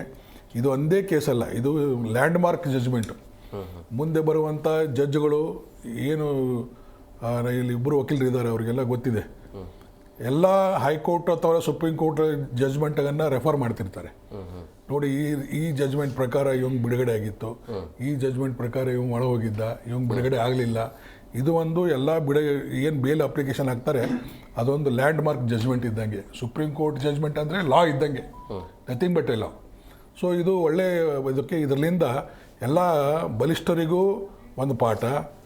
ಯಾರು ಲೋಫರ್ಗಳಿದ್ದಾರೆ, ಯಾರು ಸಮಾಜದಲ್ಲಿ ಈ ಮಚ್ಚು ಕೊಚ್ಚು ಹಿಡ್ಕೊಂಡು ಹಾಡಗಲೆ ಮರ್ಡರ್ ಮಾಡ್ತಾರೆ, ಅಂಥವ್ರಿಗೂ ಒಂದು ಪಾಠ. ಎಲ್ಲರಿಗೂ ಹೆದರಿಕೆ ಬರೋವಂಗೆ, ಎಲ್ಲರಿಗೂ ಕಾನೂನು ಪಾಲನೆ ಆಗುವಂಗೆ ಈ ಜಜ್ಮೆಂಟ್ ಬಂದಿದೆ. ಇದು ಒಳ್ಳೆಯ ಜಜ್ಮೆಂಟು, ಒಳ್ಳೆ ಪ್ರಭಾವ ಬೀರ್ತದೆ ಸಮಾಜ. ನೋಡ್ರಿ, ಪೊಲೀಸರು ಎಷ್ಟಂತ ಶಾಂತಿ ಸುವ್ಯವಸ್ಥೆ ಕಾಪಾಡಲಿಕ್ಕೆ ಸಾಧ್ಯ ಇದೆ. ನಾವೆಲ್ಲ ಕಷ್ಟಪಡ್ತೀವಿ, ಹಿಡ್ಕೊಂಬರ್ತೀವಿ, ಅರೆಸ್ಟ್ ಮಾಡ್ತೀವಿ ಕೋರ್ಟ್ನಾಗಲ್ಲ, ಈ ಸರ್ಕಾರನೇ. ನಾನು ಇದ್ರ ಮೈಸೂರಲ್ಲಿ ಇದ್ದಾಗೆ ಬಟ್ ರಾಜ್ಯ ಸರ್ಕಾರಕ್ಕೆ ಕ್ರೆಡಿಟ್ ಹೋಗಲೇಬೇಕಲ್ವಾ ಸರ್? ಇಲ್ಲಿ ಈ ಕೇಸ್ನಾಗ ಹೋಗಲೇಬೇಕು. ಇದು ಹೋಗದೇ ಇದ್ದರೆ ಅವರು ಅಪೀಲ್ ಮಾಡದೇ ಇದ್ರೆ ಈ ಜಜ್ಮೆಂಟು ಬರ್ತಿರಲಿಲ್ಲ, ಏನೂ ಬರ್ತಿರಲಿಲ್ಲ. ನನ್ನ ಲೆಕ್ಕದಲ್ಲಿ 40 ವರ್ಷ ನಾನು ಸರ್ವಿಸ್ ಮಾಡಿದ್ದೇನೆ. ಇದು ಮೊದಲನೇ ಕೇಸು ಸುಪ್ರೀಂ ಕೋರ್ಟ್ ತನಕ ಬೇಲ್ ಕ್ಯಾನ್ಸಲೇಷನ್ಗೆ ಹೋಗಿದ್ದು. Usually bail supreme court entertainment ಮಾಡೋದಿಲ್ಲ, ರಿಜೆಕ್ಟ್ ಮಾಡಿಬಿಡ್ತದೆ. ಯೂಶ್ವಲಿ ಡ್ರಾಪ್ ಮಾಡ್ತಾರೆ. ಏನೋ ಕನ್ವಿಕ್ಷನ್ ಅವು ಅಪೀಲ್ ಹೋದರೆ ಏನಾದರೂ ಮಾಡಿದ್ರೆ ಅವ್ರಲ್ಲಿ ಸ್ಟೇ ತರಬಹುದು, ಬಿಡುಗಡೆ ಮಾಡಲಿಕ್ಕೆ ಅನುಕೂಲ ಆಗ್ಬೋದು. ಬಟ್ ಬೇಲ್ನಲ್ಲಿ ಹೋಗಿದ್ದು ಭಾಳ ರೇರ್, ವೆರಿ ರೇರ್. ನಾನಂತೂ ನೋಡೇ ಇಲ್ಲ. ಇದು ಫಸ್ಟ್ ಟೈಮ್ ಏನೋ ಗೌರ್ಮೆಂಟ್ದವ್ರು ಹೋಗಿದ್ದಾರೆ, ಒಳ್ಳೆಯದಾಗಿದೆ. ಇದರಿಂದ ಸಮಾಜದಲ್ಲಿ ಶಾಂತಿ ನೆಮ್ಮದಿ ನೆಲೆಸ್ತಲ್ಲಿ. ಲ್ಯಾಂಡ್ ಮಾರ್ಕ್ ಜಜ್ಮೆಂಟ್ ಇದೆ, ಎಲ್ಲ ಕೇಸ್ಗಳಿಗೆ ಇದು ಅನ್ವಯ ಆಗ್ತದೆ. ಬರೀ ದರ್ಶನಿಗೆ ಮಾತ್ರ ಅಲ್ಲ, ಇಂಥ ಲೋಫರ್ಗಳಿಗೆ ಯಾರು ಮಾಡ್ತಾರೆ ಎಲ್ಲರಿಗೂ ಇದು ಒಂದು ಪಾಠ. Yes sir. ಮೂರ್ತಿ ಸರ್, ಈಗ ಪ್ರಮುಖವಾಗಿ ಹೈಕೋರ್ಟಲ್ಲಿರುವಂಥ ಲೋಪದೋಷಗಳನ್ನು ಎತ್ತಿ ಹಿಡಿದು ಬೇಲನ್ನು ಕ್ಯಾನ್ಸಲ್ ಮಾಡಿರುವಂಥ ಸುಪ್ರೀಂ ಕೋರ್ಟ್. ಅಂದರೆ ಹೈಕೋರ್ಟ್ ಎಲ್ಲಿ ಎಡವತ್ತು ಅಂತೇಳಿ ಅಂದರೆ ಅಂದ್ಕೊಂಡಿದ್ರು ಅವರು, ಸರ್ಕಾರನೇ ಸುಪ್ರೀಂ ಕೋರ್ಟ್ಗೆ ಮೇಲ್ಮನವಿ ಸಲ್ಲಿಸೋ ತೀರಾ ಕಡಿಮೆ, ಆ ರೀತಿಯ ಯೋಚನೆ ಏನಾದ್ರು? ನೋಡಿ ಸರ್, ಮೀಡಿಯಾದವರ ಭಾವನೆ, ಮೀಡಿಯಾನು 4ನೇ ಒಂದು ಪಿಲ್ಲರು ಸಂವಿಧಾನಕ್ಕೆ. ಆಮೇಲೆ ಸಾರ್ವಜನಿಕ ಅಭಿಪ್ರಾಯನೂ ಸಹ ಅದು ತುಂಬ ಮುಖ್ಯ. ಅವೆರಡೂ ಬದಿಗೊರಿಸಿ ಮಾತಾಡೋದೇ ಆದರೆ ಸರ್, ನ್ಯಾಯಾಂಗ ವ್ಯವಸ್ಥೆಯಲ್ಲಿ ಹೈಕೋರ್ಟ್ ಆಗಲಿ ಸುಪ್ರೀಂ ಕೋರ್ಟ್ ಆಗಲಿ ಅಥವಾ ಕೆಲ ಹಂತದ ನ್ಯಾಯಾಲಯಗಳಾಗಲಿ ಎಲ್ಲ ನಮ್ಮ ನ್ಯಾಯಾಲಯಗಳೇ. ನೋಡಿ ಸರ್, ಅವು ನಮ್ಮ ನ್ಯಾಯಾಲಯಗಳು, ನಮ್ಮ ನ್ಯಾಯಾಲಯಗಳೇ ಅವು. ಅದರಲ್ಲಿ ಯಾವುದೇ ನ್ಯಾಯ ಕೊಟ್ಟರು ನ್ಯಾಯ ಕೊಡಲೇಬೇಕು. ನನಗೆ ಈ ಕೋರ್ಟ್ ಸರಿ, ಮಧ್ಯದ ಕೋರ್ಟು ಏನು ತಪ್ಪು ಮಾಡ್ತು ಸರಿ ಮಾಡ್ತು ಹೇಳೋಕ್ಕೆ ನಮಗೆ ಅಧಿಕಾರ ಇಲ್ಲ ಸರ್. ಯಾವುದೇ ಒಂದು ನ್ಯಾಯಾಂಗ ವ್ಯವಸ್ಥೆಯಲ್ಲಿ ನಮಗೆ ನ್ಯಾಯದಾನ ವ್ಯವಸ್ಥೆ ಆಗಬೇಕಾದ್ರೆ ಕಾನೂನು ತಪ್ಪಿತಸ್ಥರಿಗೆ ಸಾಕ್ಷಿ ಆಧಾರಗಳನ್ನ ಆಧರಿಸಿ ಶಿಕ್ಷೆ ಕೊಡಬೇಕಾದ್ರೆ ಅದು ಸುಪ್ರೀಂ ಕೋರ್ಟ್ ಆದರೂ ನಮ್ಮದೇ, ಮಾನ್ಯ ಹೈಕೋರ್ಟ್, ಕರ್ನಾಟಕ ಹೈಕೋರ್ಟು ನಮ್ಮದೇ, ಮಾನ್ಯ ಜಿಲ್ಲಾ ನ್ಯಾಯಾಲಯಗಳು ನಮ್ಮದೇ. ಆದರೆ ಇಲ್ಲಿ ಕಾನೂನಲ್ಲಿ ಅವಕಾಶ ಇದೆ. ವಾದಿ ಪ್ರತಿವಾದಿ, ಪ್ರತಿವಾದಿ ವಾದಿ, ಮತ್ತು ವಾದಿ ಪ್ರತಿವಾದಿ ಅಂತೇಳಿ ಈ 3 ಟೈರ್, ನಾವು 3 ಟೈರ್ ನ್ಯಾಯಾಂಗ ವ್ಯವಸ್ಥೆಯಲ್ಲಿ ಸಾರ್ವಜನಿಕರಿಗೆ ನ್ಯಾಯ ಒದಗಿಸ್ಬೇಕು ಅಂತಿದೆ. ಸುಪ್ರೀಂ ಕೋರ್ಟ್ ಒದಗಿಸಿದ್ರೆ ಮಾತ್ರ ಸುಪ್ರೀಂ, ಹೈಕೋರ್ಟ್ ಮಾಡಿದ್ರೆ ಮೀಡಿಯಂ, ಅಥವಾ ಡಿಸ್ಟ್ರಿಕ್ಟ್ ಕೋರ್ಟ್ ಮಾಡಿದ್ರೆ ನಾರ್ಮಲ್ ಅಂತ ಆಪ್ಷನ್. ಹೈಕೋರ್ಟ್ ಅಲ್ಲಿ ಏನು ನಿಮಗೆ ಸ್ಯಾಟಿಸ್ಫೈ ಆಗಿಲ್ಲ ಅಂತಾರೆ ಸರ್. ನಮ್ಮಲ್ಲಿ ನೋಡಿ ಸರ್, ನಮ್ಮಲ್ಲಿ ಮೊದಲನೇ ಕಕ್ಷಿದಾರ ಕೆಳಗಡೆ ಕೋರ್ಟ್ನಲ್ಲಿ ಅವ್ನು ನ್ಯಾಯ ಒದಗಿಸಿಲ್ಲ, ಅದು ಸರ್ಕಾರ ಆಗಲಿ ಅಥವಾ ಇಂಡಿವಿಜುವಲ್ ಆಗಲಿ, ಅವನಿಗೆ ಮುಂದಕ್ಕೆ ಹೋಗೋಕೆ ಅವಕಾಶ ಇದೆ. ಅಲ್ಲಿ ಸರ್ ಜುಡಿಷಿಯಲ್ ಸ್ಕ್ರೀನಿಂಗ್ ಅಂತ ಕರೀತೀವಿ ಸರ್. ಇದು ಕೆಳಗಡೆ ಸಿಟಿ ಕೋರ್ಟಲ್ಲಿ, ಸಿಟಿ ಸೆಷನ್ ಕೋರ್ಟಲ್ಲಿ ಏನು ಮಾಡಿದ್ರೆ ಅದನ್ನು ಹೆಂಗೆ ಸ್ಕ್ರೀನಿಂಗ್ ಮಾಡಬೇಕು, ಯಾವ ಆಂಗಲಲ್ಲಿ ಸ್ಕ್ರೀನ್ ಮಾಡಬೇಕು, ಮತ್ತು ಮೇಲೆ ಹೈಕೋರ್ಟ್ನಲ್ಲಿ ಅದು ಸ್ಕ್ರೀನ್ ಮಾಡೋದು ಕರೆಕ್ಟಾಗಿದೆಯಾ ತಪ್ಪು ಅಂತ ವಿಮರ್ಶೆ ಮಾಡೋದು, ಕ್ಯಾನ್ಸಲ್ ಮಾಡೋದು ಅಥವಾ ಎತ್ತಿ ಹಿಡಿಯೋದು, ಇದೆಲ್ಲ ಒಂದು ಸಾರ್ ನ್ಯಾಯಾಂಗ ವ್ಯವಸ್ಥೆಯಲ್ಲಿ ಇದು ಸರ್ವೇ ಸಾಮಾನ್ಯ. ಹಾಗೂ ಇದು this is what is required in the judicial administration. Sir, ನಾವು ಸಾರ್ವಜನಿಕವಾಗಿ ನಾವು ನ್ಯಾಯಾಂಗ ವ್ಯವಸ್ಥೆ ತೀರ್ಪನ್ನು ತೊಗೋಬೇಕಾದ್ರೆ, ನಾವು ಸ್ವಾಗತಿಸಬೇಕಾದ್ರೆ ಸಮಾಜ ಏನು ಮಾಡ್ತಿದೆ, ಈಗ ಸಮಾಜ ಏನು ಮಾಡ್ತಿತ್ತು, ಅಯ್ಯೋ ದರ್ಶನಿಗೆ ಬೇಲ್ ಕೊಟ್ಬಿಟ್ರು, ಅಯ್ಯೋ ದರ್ಶನ್ ಬೇಲ್ ಬಂದು ಕೊಟ್ಬಿಟ್ರು ಅಂದರು. ಆಮೇಲೆ ಅದೇ ಸಮಾಜ ಇನ್ನೊಂದು ರೆಫರ್ ಮಾಡ್ತೀನಿ, ಅಯ್ಯೋ ಇವನಿಗೆ ಪ್ರಜ್ವಲ್ ರೇವಣ್ಣನ ಶಿಕ್ಷೆ ಕೊಟ್ಬಿಟ್ರು ಅಂತಾರೆ. ಸರ್, ನಮ್ಮ ಸಮಾಜ ಎರಡಕ್ಕೂ ರಿಯಾಕ್ಷನ್ ಮಾಡುತ್ತೆ ಸರ್. ನಮ್ಮ ಸಮಾಜ ಯಾವತ್ತೂ ಒಂದು ದಿಕ್ಕಲ್ಲಿ ಇರೋದಿಲ್ಲ. ಆ ವಿನಯ್ ಕುಲಕರ್ಣಿಗೆ ಬೇಲ್ ಕ್ಯಾನ್ಸಲ್ ಮಾಡಿದ್ರು ಸರ್. ಇವೆಲ್ಲ ನೋಡಿ, ಇಲ್ಲಿ ದರ್ಶನ್ನ ಒಂದು ಮರ್ಡರ್ ಕೇಸ್ನಲ್ಲಿ ಸುಪ್ರೀಂ ಕೋರ್ಟು ಕೆಳ ಹಂತದ ನ್ಯಾಯಾಲಯದ ಆದೇಶ ಎತ್ತಿರಿದೆ, ಟ್ರಯಲ್ ಕೋರ್ಟ್ ಆದೇಶನ. ಆದರೆ ಹೈಕೋರ್ಟ್ ಏನು ಮಾಡುತ್ತೆ, ಅದನ್ನು ನೋಡೋದೇ ಇಲ್ಲ. ಟೆಕ್ನಿಕಲ್ ಎವಿಡೆನ್ಸ್ ಏನೂ ಇಲ್ಲ ಅವನ ಮೇಲೆ. ನೀವು ಅವ್ನಿಗೆ ಯಾಕೆ ಬೇಲ್ ಕೊಡಬೇಕು, ಅವ್ನಿಗೆ ಯಾಕೆ ಬೇಲ್ ಕೊಡಬಾರ್ದು ಅಂತೇಳಿ ಕ್ವಶನ್ ಮಾರ್ಕ್ ಹಾಕೊಂಡು ಬೇಲ್ ಗ್ರಾಂಟ್ ಮಾಡಿದೆ. ಅವಾಗ ನಮ್ಮ ಸಮಾಜ ಏನು ಮಾಡ್ತು, ಅಯ್ಯೋ ನ್ಯಾಯಾಂಗ ಈ ಥರ ಆಗ್ಬಿಡ್ತಲ್ಲ. ಸರ್ ಈಗ ಅದೇ ದರ್ಶನ ಸ್ಥಾನದಲ್ಲಿ ಯಾರಾದರೂ ಒಬ್ಬ ನಿರಪರಾಧಿ ಇದ್ದಿದ್ರೆ ಅವನು ಬೇಲ್ ಕೊಡಲೇಬೇಕಲ್ಲ ಸರ್. ಸುಳ್ಳು ಆರೋಪ ಹೊರಿಸಿದ್ರೆ ಅವನು ಸುಳ್ಳು ಶಿಕ್ಷೆ ಆಗುತ್ತೆ ಅನ್ನೋದಾದರೆ ಅವನು ಬೇಲ್ ಕೊಡಬೇಕು. ಅದೇ ರೀತಿ ದರ್ಶನ ಆದರೂ ಪರವಾಗಿಲ್ಲ, ಬೇರೆ ಯಾರಾದರೂ ಪರವಾಗಿಲ್ಲ, ಅದು ಆರೋಪ ಸುಳ್ಳು ಆರೋಪ ಹೊರಿಸ್ತಾ ಇಲ್ಲ, ನಿಜವಾಗಿಲ್ಲಿ ಕೊಲೆ ಮಾಡಲಿಕ್ಕೆ ದರ್ಶನ್ ಮತ್ತು ಇತರರು ಸಂಚು ರೂಪಿಸಿದ್ದಾರೆ ಅಂತ ಗೊತ್ತಾದಾಗ ಅವನು ಶಿಕ್ಷೆ ಆಗೋದು. ನಾವು ಹೇಳಿದ್ರೆ ಮಾತ್ರ ಆಗಲ್ಲ, ಸಮಾಜ ಹೇಳಿದ್ರೆ ಆಗಲ್ಲ, ಅಥವಾ ಮಾಧ್ಯಮದಲ್ಲಿ ಹೇಳಿದ್ರೆ ಆಗಲ್ಲ. ಅದಕ್ಕೆ ಆದಂಥ ಒಂದು ವ್ಯವಸ್ಥೆ ಇದೆ, ಅದಕ್ಕೆ ಶಿಕ್ಷೆ ಕೊಟ್ಟೇ ಕೊಡುತ್ತೆ. ಅದೇ ಶಿಕ್ಷೆ ಹೆಂಗೆ ಕೊಡುತ್ತೋ ಅದೇ ರೀತಿ ಖುಲಾಸೆನೂ ಮಾಡುತ್ತೆ. ಎರಡೂ ಅವಕಾಶ ಒಂದು ನ್ಯಾಯಾಂಗ ವ್ಯವಸ್ಥೆ ಇದ್ದಾಗ ನಾವು ಯಾವ ಕಣ್ಣಿಂದ ಅದನ್ನು ನೋಡಬೇಕು, ಯಾವ ಕಣ್ಣಿಂದ ಅನುಭವಿಸ್ಬೇಕು ನಾವು ಅಂದರೆ ಸಾಮಾಜಿಕ ಹಿತದೃಷ್ಟಿಯಿಂದ, ವೈಯಕ್ತಿಕ ಹಿತದೃಷ್ಟಿಯಿಂದ ನಮ್ಮ ಒಂದು ರಕ್ಷಣೆಗೋಸ್ಕರ ನಾವು ನಿರಪರಾಧಿ ಆಗಿದೆ ಫೈಟ್ ಮಾಡಬೇಕು, ನಿರಪರಾಧಿ ಅಪರಾಧಿ ಆಗಿದ್ದರೆ ಅನುಭವಿಸೋಕೆ ರೆಡಿ ಇರಬೇಕು. ನೋಡಿ ಸರ್, ಈಗ ನಾನೊಂದು ಮಾತು ಹೇಳ್ತೀನಿ, ನಾವು ನಿರಪರಾಧಿ ಆಗಿದ್ದರೆ ಅದನ್ನು ಫೈಟ್ ಮಾಡಿ ಆ ಒಂದು ಪ್ರಕ್ರಿಯೆಯಿಂದ ಆಚೆ ಬಂದು ನಿರ್ದೋಷಿ ಆಗಬೇಕು. ಒಂದು ವೇಳೆ ನೀನು ತಪ್ಪು ಮಾಡಿದರೆ ಸಾಕ್ಷಿ ಅಲ್ಲಿ ಏನೋ ಸಾರ್ ಒಂದು ಕೆಲಸ ಆಯಿತು, 100 ಜನ ರೇಪ್ ಮಾಡ್ತಾರೆ, ನನಗೂ ಶಿಕ್ಷೆ, 100 ಜನ ರೇಪ್ ಮಾಡಿ ಆಚೆ ಬಂದವ್ರೆ, ನಾನು ಒಂದು ರೇಪ್ ಮಾಡ್ತೀನಿ, ನಾನು ಆಚೆ ಬರ್ತಿರ್ತಾವಲ್ಲ, ಮೂರ್ಖ ಮುಟ್ಟಾಳ ಅವನು. ಅದೇ ರೀತಿ ದರ್ಶನ್ ಕೇಸಲ್ಲಿ ದರ್ಶನ್ ಹಂಗೆ ಇತ್ತು ಸರ್. ಹೊರಗಡೆ ಬಸವರಾಜ್ ಸರ್, ಹೊರಗಡೆ ಚರ್ಚೆ ಆಗ್ತಾ ಇರೋದು ಏನು ಅಂದ್ರೆ ಲೈವ್ ವಿಜುವಲ್ಸ್ ಇದ್ರೂ ಕೂಡ ಚಿತ್ರಹಿಂಸೆ ಕೊಟ್ಟು ಕೊಲೆ ಮಾಡಿ 6 ತಿಂಗಳ ಮಜಾ ಮಾಡ್ಕೊಂಡು ಒಳಗಡೆ ಹೊರಗಡೆ ಬಂದು ಫಾರಿನ್ಗೆ ಹೋಗಿ ಮಜಾ ಮಾಡ್ಕೊಂಡು ಇಂಥವ್ರಿಗೆ ಬೆಲೆ ಸಿಗುತ್ತೆ, ನಾವೇ ಮಾಡಬಾರ್ದು ಅನ್ನೋ ಥರನೇ. ಸರ್, ದರ್ಶನ್ ಅಂತ ನೀವು ಮಾಧ್ಯಮದವರು ಇಲ್ಲಿ ಹೈಪ್ ಮಾಡ್ತೀರಾ, ಹೌದು ಮಾಡಲೇಬೇಕು. ಯಾಕೆಂದರೆ ದರ್ಶನ್ ಒಂದು ಚಲನಚಿತ್ರ ನಟ, ಪ್ರಖ್ಯಾತ ಚಲನಚಿತ್ರ ನಟ, ಆತ ನಟನೆ ಮಾಡೋದು ಬೇರೆಯವ್ರ ಮಾದರಿಯಾಗಿ ತೊಗೊತೀವಿ ಸರ್. ಈಗ ನೋಡಿ, ಡಾಕ್ಟರ್ ರಾಜ್ಕುಮಾರ್ ಅವರು ಅವರ ಜೀವಮಾನದ ಇತಿಹಾಸದಲ್ಲಿ ಎಲ್ಲ ಮಹಾತ್ಮೆಗಳಲ್ಲೂ ಅಭಿನಯಿಸಿಬಿಟ್ಟಿದ್ದಾರೆ. ರಾಘವೇಂದ್ರ ಮಹಾತ್ಮೆ, ಎಲ್ಲ ಥರ ಪಾತ್ರಗಳು ಮಾಡಿದ್ದಾರೆ. ಈಗೂ ನಮ್ಮ ಹಿರಿಯರು ರಾಜ್ಕುಮಾರ್ ಪಿಕ್ಚರ್ ನೋಡಿ ಜ್ಞಾಪಿಸ್ಕೊತಾರೆ ಸರ್. ಅಂಥ ಒಂದು ಚಲನಚಿತ್ರ ಇರ್ತಕ್ಕಂಥದ್ದು. ನಮ್ಮ ಚಲನಚಿತ್ರಕ್ಕೆ ಸರ್ಕಾರಗಳು ಫ್ಯೂಚರ್ ಫಿಲಮ್ ಅಂತ ಕೊಡ್ತದೆ, ಅವ್ರಿಗೆ ಸಬ್ಸಿಡಿ ಕೊಡ್ತಾರೆ ಸರ್, ಪ್ರಶಸ್ತಿ ಕೊಡ್ತಾರೆ, ಅವ್ರಿಗೆ ದಾದಾ ಸಾಹೇಬ್ ಫಾಲ್ಕೆ ಕೊಡ್ತಾರೆ, ರಾಜ್ಯ ಪ್ರಶಸ್ತಿ ಕೊಡ್ತಾರೆ. ಆದ್ದರಿಂದ ದರ್ಶನ್ ಆತ ಸೆಲೆಬ್ರಿಟಿನೇ, ಅದ್ರ ಬಗ್ಗೆ ಅವನು ಪ್ರಖ್ಯಾತ ನಟನೇ. ಆದರೆ ಪ್ರಖ್ಯಾತ ನಟ ಆಗಿದ್ದೀನಿ, ನಾನು ಸೆಲೆಬ್ರಿಟಿ ಆಗಿದ್ದು ಅಂತೇಳ್ಬಿಟ್ಟು ಕಾನೂನು ಕೈಗೆ ತೊಗೊಂಡ್ರೆ ಆತನಿಗೊಂದು ನ್ಯಾಯ ಇಲ್ಲ. ಈ ನಮ್ಮ ದೇಶದಲ್ಲಿ ನೆಲದ ಕಾನೂನು ಸಾರ್ವಜನಿಕರಿಗೂ ಎಲ್ಲ ಒಂದೇ. ಅದೇ ರೀತಿ ಅದೇ ಕಾನೂನು ದುರ್ಬಳಕೆ ಮಾಡಿಕೊಂಡು ಸುಳ್ಳು ಕೇಸ್ ದಾಖಲಿಸಿದ್ರೆ ಆ ಕಾನೂನು ಅವ್ರಿಗೆ ರಿವರ್ಸ್ ಆಗುತ್ತೆ. ಇಲ್ಲಿ ನಮಗೆ ಈ ಸುಪ್ರೀಂ ಕೋರ್ಟ್ ಕೇಸಲ್ಲಿ ನಾನು ಯಾರ ಪರ ವಿರೋಧ ಮಾತಾಡಲ್ಲ, ವಕೀಲನಾಗಿ ನನ್ನ ಅಭಿಪ್ರಾಯ ಕೊಡ್ತೀನಿ ಅಂದರೆ ಇಲ್ಲಿ ನ್ಯಾಯಾಂಗ ವ್ಯವಸ್ಥೆಯಲ್ಲಿ ಏನು ವ್ಯವಸ್ಥೆಯಲ್ಲಿ ಇರ್ತಕ್ಕಂಥ ನ್ಯಾಯಾಂಗ ವ್ಯವಸ್ಥೆ ಇರ್ತಕ್ಕಂಥ ಒಂದು ಅಪರಾಧನ ತನಿಖೆ ಮಾಡಲಿಕ್ಕೆ, ಬೇಲ್ ಕೊಡಲಿಕ್ಕೆ ಏನೇನು ಕ್ರಮ ಅನುಸರಿಸಿದ್ದಾರೆ ಅದನ್ನು ಕಾನೂನು ರೀತಿಯಲ್ಲಿ ಎತ್ತಿರಿದ್ದಾರೆ ಅಂತ ನನ್ನ ಒಂದು ಅಭಿಪ್ರಾಯ ಸರ್. ಎಸ್ ಹಳೆ ಸರ್, ಈಗ ಈ ದರ್ಶನ್ ಬೇಲನ್ನು ದುರುಪಯೋಗ ಪಡಿಸ್ಕೊಂಡ್ರು ಅಂತ ಅನ್ಸುತ್ತೆ. ಯಾಕಂದರೆ ಬೇಲ್ ಪಡೆದುಕೊಂಡು ಆಗ ಕೊಟ್ಟಿರುವಂಥ ಸ್ಟೇಟ್ಮೆಂಟ್ಗಳೇ ಬೇರೆ, ಅಂದರೆ ನನಗೆ ಹುಷಾರಿಲ್ಲ ಅಥವಾ ಲಕ್ವ ಹೊಡೆದು ಬಿಡುತ್ತೆ, ಆಪ್ರೇಷನ್ ಇದೆ ಅಂಥೇಳಿ, ಅದನ್ನು ಏನೂ ಆಗಿಲ್ಲ ಅಂದರೆ ಯಾವುದು ಎಲ್ಲೂ ಕೂಡ ಕಣ್ಮುಂದೆ ಕಾಣ್ತಾ ಇದೆ. ಸೊ ಇದೆಲ್ಲ ಒಂದು ಕಡೆ ಎಫೆಕ್ಟ್ ಆಯಿತಾ ಹೇಗೆ ಅಂತೇಳಿ? ಇಲ್ಲ, ಅದೂ ಒಂದು ಪಾಯಿಂಟ್, ನೀವು ಹೇಳಿದ ಮುಖ್ಯ ಪಾಯಿಂಟ್ ಅದು ಇರುತ್ತೆ.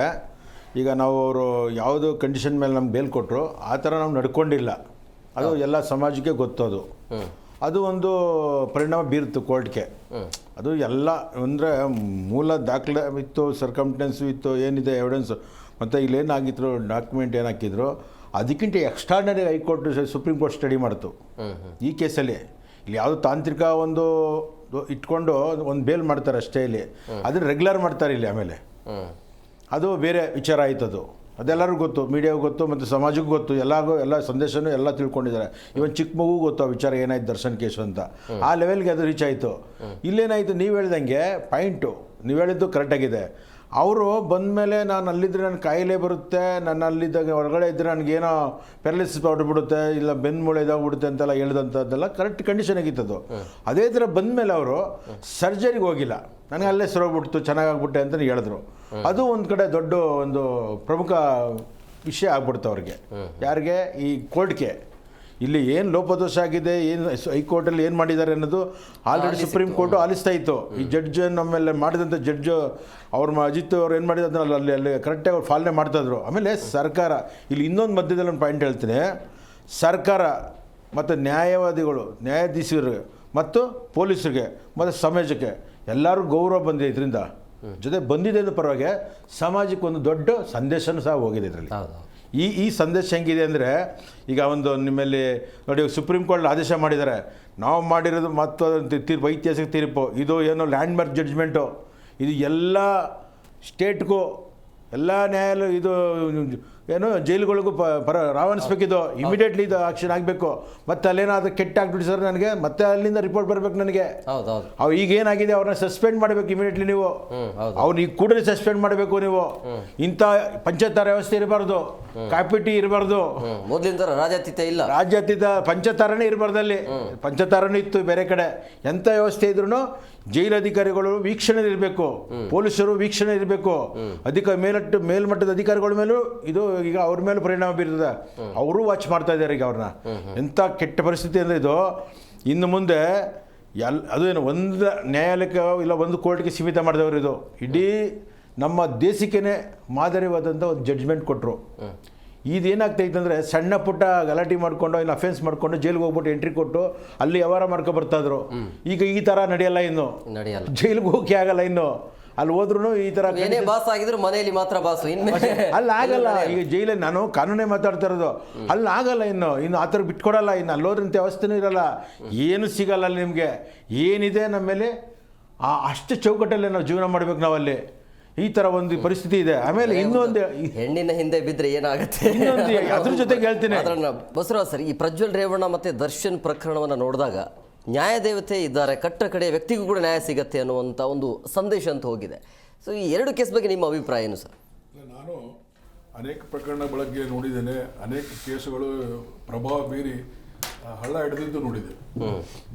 ಬಟ್ ಅದಕ್ಕೊಂದು ಕಾಲಮಿತಿ ಇರ್ತದೆ. ಅದು ಎಲ್ಲಿವರೆಗೆ ಕೊಡ ತುಂಬುತ್ತದೆ ಅಂತಲ್ಲ, ಪಾಪದ ಕೊಡ ಅದು ತುಂಬಿದೆ. ಈಗ ಅದು ಹೋಯ್ತು. ಈ ಜಜ್ಮೆಂಟ್ ಇವೇನು 2-3 ಜಜ್ಮೆಂಟು ಭಾಳ ಲ್ಯಾಂಡ್ ಮಾರ್ಕ್ ಜಜ್ಮೆಂಟ್ ಆಗಿದ್ದಾವೆ. ಜನರಲ್ಲಿ ನ್ಯಾಯದ ಬಗ್ಗೆ ವಿಶ್ವಾಸ ಮೂಡಿದೆ.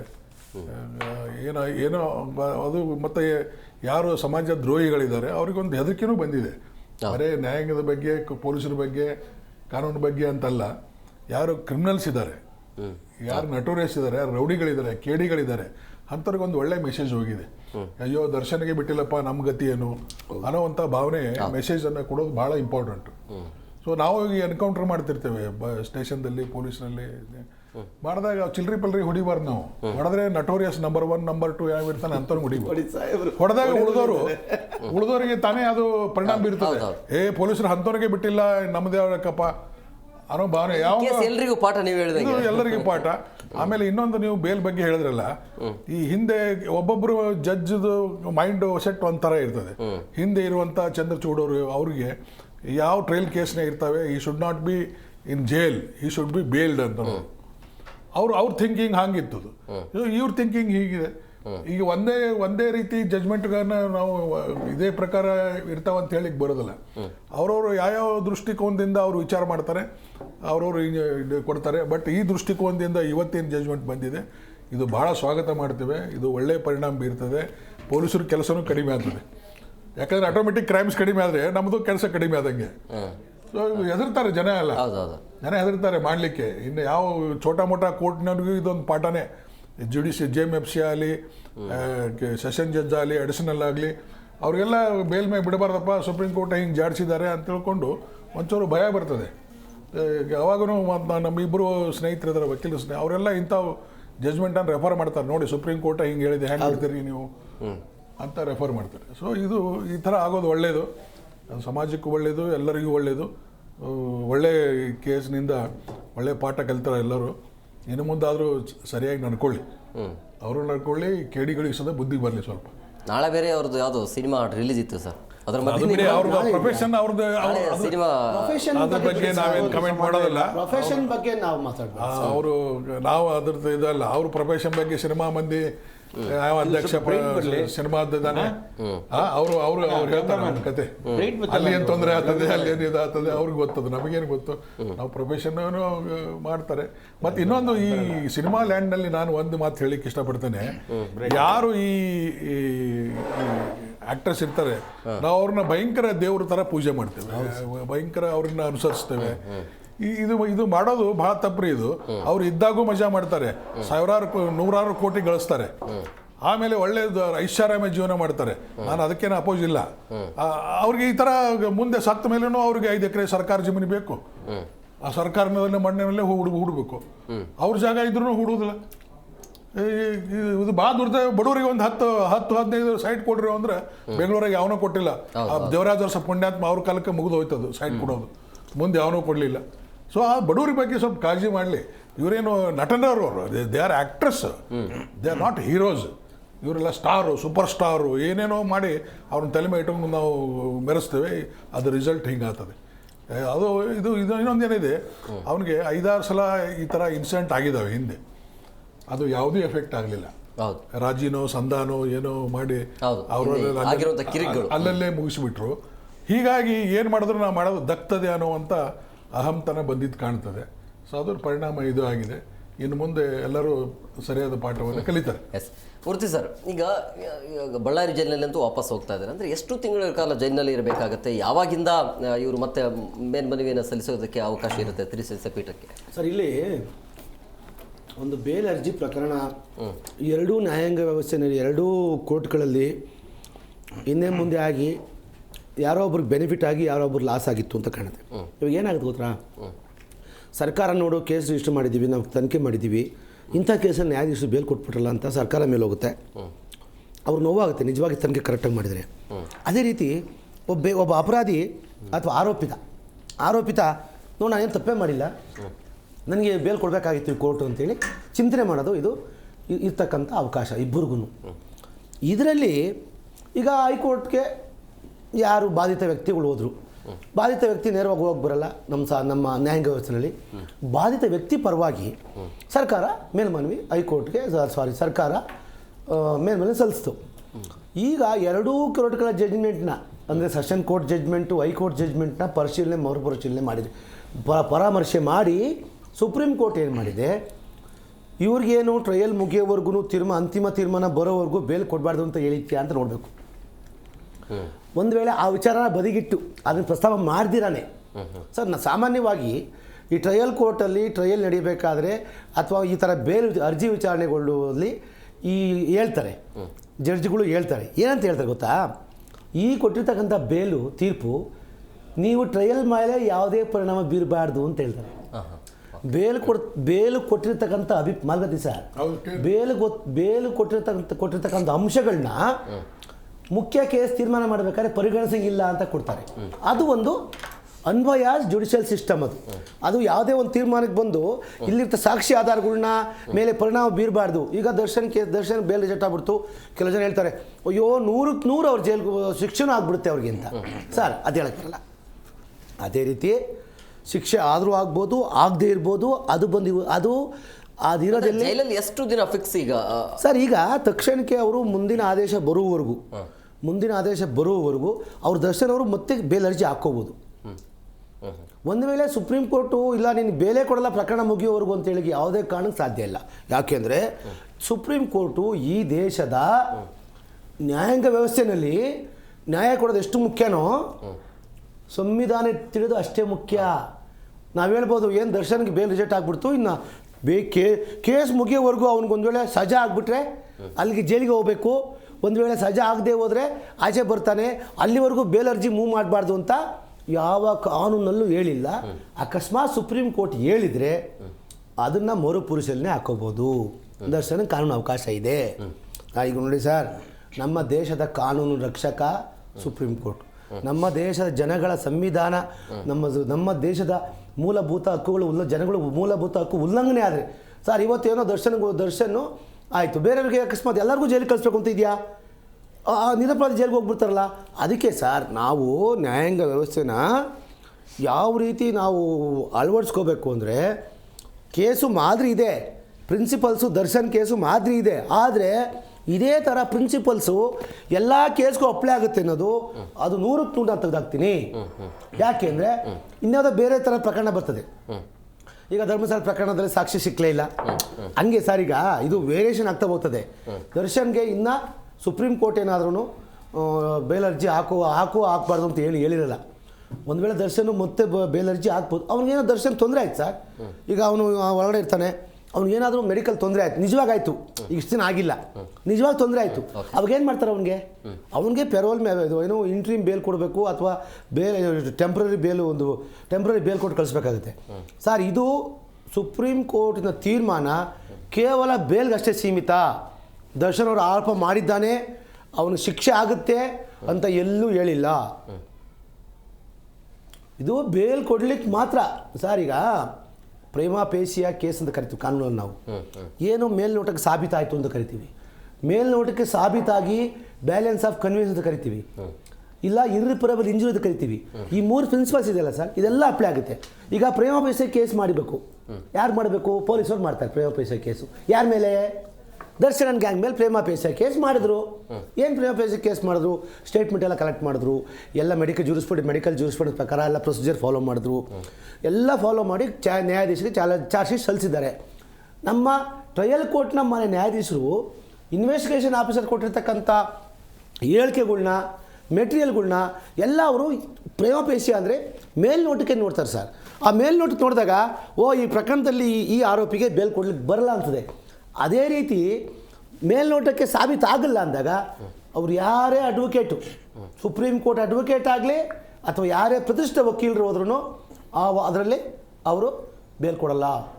ಒಂದು ವೇಳೆ ಯಾರೋ ಮೊನ್ನೆ ಎನ್ರೋಲ್ ಆಗಿರೋ ಜೂನಿಯರ್ ಅಡ್ವೊಕೇಟ್, ಪ್ರಾಕ್ಟೀಸ್ ಮಾಡೋ ಅಡ್ವೊಕೇಟ್ ಹೋಗಿ ಕೋರ್ಟ್ ಕನ್ವಿನ್ಸ್ ಮಾಡಿದ್ರೆ ಇಲ್ಲಿ ಪ್ರೇಮ ಪೇಶಿಯ ಕೇಸ್ ಮೇಡೌಟ್ ಮಾಡಿಲ್ಲ, ಹಂಗಾಗಿ ಬೇಲ್ ಕೊಡಿದ್ರೆ ಕೇಳ್ಬೋದು. ಸರ್, ಇದು ಕೇಸ್ ಟು ಕೇಸ್ ವೇರಿಯೇಷನ್ ಆಗುತ್ತೆ. ನಾವು Darshan case, Kulkarni case, Prajwal Revanna case ತೊಗೋಬೋದು. ಇಂಥ ಕೇಸ್ ಸುಮಾರಾಗಿದ್ದಾವೆ. ಶ್ರದ್ಧಾನಂದ ಕೇಸ್ ಇದೆ, ಸುಮಾರು ಕೇಸು ನಮಗೆ ಸುಪ್ರೀಂ ಕೋರ್ಟಲ್ಲಿ. That is called president. ನಮ್ಮಲ್ಲಿ ಕಾನೂನು ಒಂಥರ ಜಾರಿಗೆ ಬರೋದಾದರೆ, ಕಾನೂನು ಜಾರಿಗೊಳಿಸ್ಬೇಕಾದ್ರೆ ಇಂಥ ಪ್ರಕರಣದಲ್ಲಿ ಸುಪ್ರೀಂ ಕೋರ್ಟು ಏನು ಮಾಡಿದೆ, ಯಾವ ಥರ ನಿರ್ದೇಶನ ಕೊಟ್ಟಿದೆ ನೋಡಿ. ನಮ್ಮ ಸ್ನೇಹಿತರು ಹೇಳ್ತಿದ್ರು, ಜೈಲು ಕರೆಕ್ಟಾಗಿ ನೋಡ್ಕೊಳ್ಳಿ ಅಂತ ನಿರ್ದೇಶನ ಕೊಟ್ಟಿದೆ. ಅದು ಕರ್ತವ್ಯ.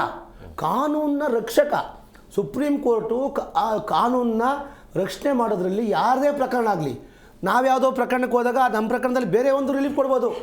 ನೋಡಿ, ಈ ಥರ ಮಾಡಬಾರ್ದು, ಈ ಥರ ರಾಜ್ಯ ಸರ್ಕಾರಕ್ಕೆ ಆದೇಶ ಕೊಡ್ತಾ ಇದ್ದೀನಿ, ಎಲ್ಲ ಜೈಲಲ್ಲಿ ಈ ಥರ ವ್ಯವಸ್ಥೆ ಮಾಡಿ ಹೇಳ್ಬೋದು, ತಪ್ಪಿಲ್ಲ. Custodian of law, rule of law, ಸುಪ್ರಿಮಸಿ of law ಎಲ್ಲ ಮಾಡೋದು ಸುಪ್ರೀಂ ಕೋರ್ಟು. ಹಂಗಂತ ದರ್ಶನ್ ಮತ್ತೆ ಬೇಲ್ ಅರ್ಜಿ ಹಾಕೋಬಾರ್ದು ಅಂತ ಹೇಳಿ ಹೇಳಲಿಕ್ಕೆ ಬರೋದಿಲ್ಲ ಸುಪ್ರೀಂ ಕೋರ್ಟ್. ಕಾಳೆ ಸರ್, ಈಗ ಏನೇ ಮಾಡಿದ್ರು ಕೂಡ ಸುಪ್ರೀಂ ಕೋರ್ಟ್ಗೇನೆ ವಾದ ಮಾಡ್ಬೋದಾ? ಇವರ ಫೈಟ್ ಏನಿದ್ರು ಕೂಡ ಈಗ ನೇರವಾಗಿ ಸುಪ್ರೀಂ ಕೋರ್ಟ್ ಜೊತೆನಾ, ಅಥವಾ ಹೈಕೋರ್ಟ್ ಟಚ್ ಇರುತ್ತೆ? ಹೈಕೋರ್ಟ್ಗಲ್ಲೂ ಹೋಗ್ಬೋದು.